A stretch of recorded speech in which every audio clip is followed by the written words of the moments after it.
Here are 10 of the hardest platinum trophies that will absolutely break you.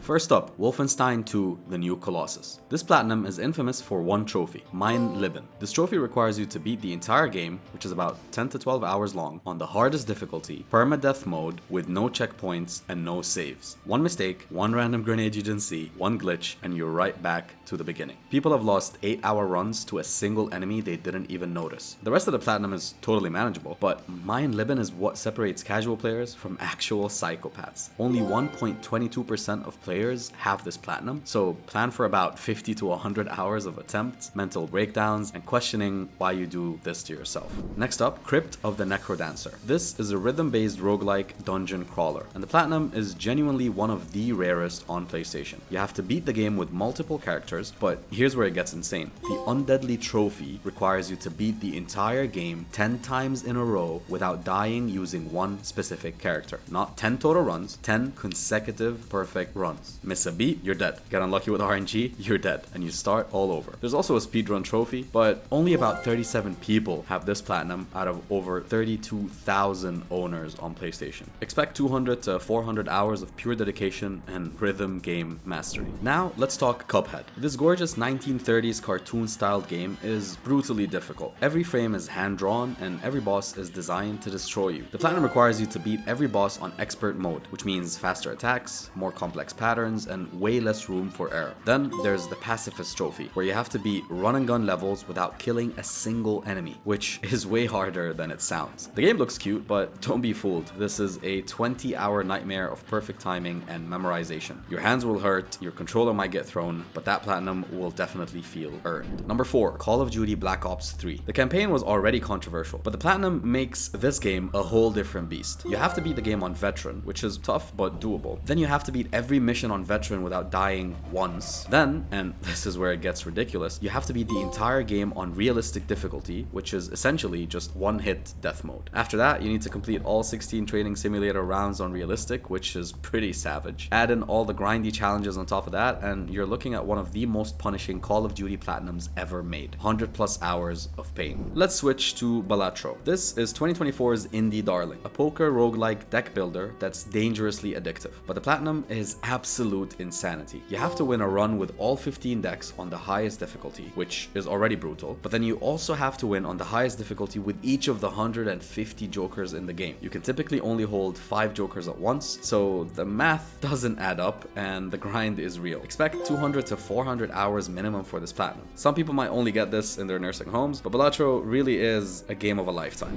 Up next, Super Meat Boy. This is a brutally difficult precision platformer where you die thousands of times. The platinum requires you to beat all the Dark World levels, which are harder, faster versions of the main game. Then there's the Kid, a character that requires you to beat specific levels without dying even once. And these levels are designed to be almost impossible. The controls are tight, the gameplay is fair, but the difficulty is absolutely unforgiving. You'll die over 10,000 times on your way to this platinum, and it will take you 50 plus hours of pure skill and muscle memory. Number 7, Devil May Cry 5. This stylish action game has one of the most challenging platinums in the genre. You have to beat the game 6 times on progressively harder difficulties, including Hell in Hell mode, where enemies are at full strength and you die in one hit. There are no checkpoints. You also need to S-rank every mission, which means perfect combat performance and maxing out all character upgrades. Combat is incredibly deep, but mastering it to this level takes serious dedication. Expect 60 to 80 hours just trying to get over this instant death frustration. Now let's talk The Evil Within. This survival horror game from the creator of Resident Evil has a platinum that's genuinely just unfair. You have to beat the game on Akumu difficulty, where any damage kills you instantly. There are no health bars, no second chances, one hit and you restart from your last save. The game also has clunky controls and performance issues, which makes difficult moments feel cheap rather than challenging. Add in some speedrun requirements and collectible hunting, and you've got about 60 to 80 hours on this platinum that will test your patience more than your skill. Only the most dedicated horror fans will survive this one. We're almost done with the list, but next up we've got Gran Turismo 7. Racing game platinums are usually grindy but manageable, but not this one. At launch, this platinum was nearly impossible due to economy changes and insane grinding requirements. Even after patches made it easier, you still needed hundreds of hours of racing, winning specific championships, collecting cars, and mastering tracks. Some trophies require near-perfect racing lines and reflexes, while others demand you grind credits for weeks. It's not the hardest game on this list in terms of pure skill, but the time commitment is staggering. You'll need about 150 to 200 hours minimum, and that's if you're efficient. Now, for the final platinum that will surely break you, we have Red Dead Redemption 2. This isn't hard because of difficulty spikes, it's hard because of the sheer commitment you need. You need 70 gold medals across missions, which means replaying story missions with specific requirements and perfect execution. You need to study every animal in the game, complete all challenges, find every collectible, and master every gameplay system. The game itself is about 60 plus hours, but the platinum can take you 150 to almost 200 hours. It's not impossibly difficult, but the grind will test your dedication. When you finally get it though, you would have truly lived as Arthur Morgan. And there you have it. Let us know if you're brave enough to attempt any of these and which ones you've already platinumed. Don't forget to like this video, subscribe for more content, and share your horror platinum stories in the comments. And until next time, happy gaming.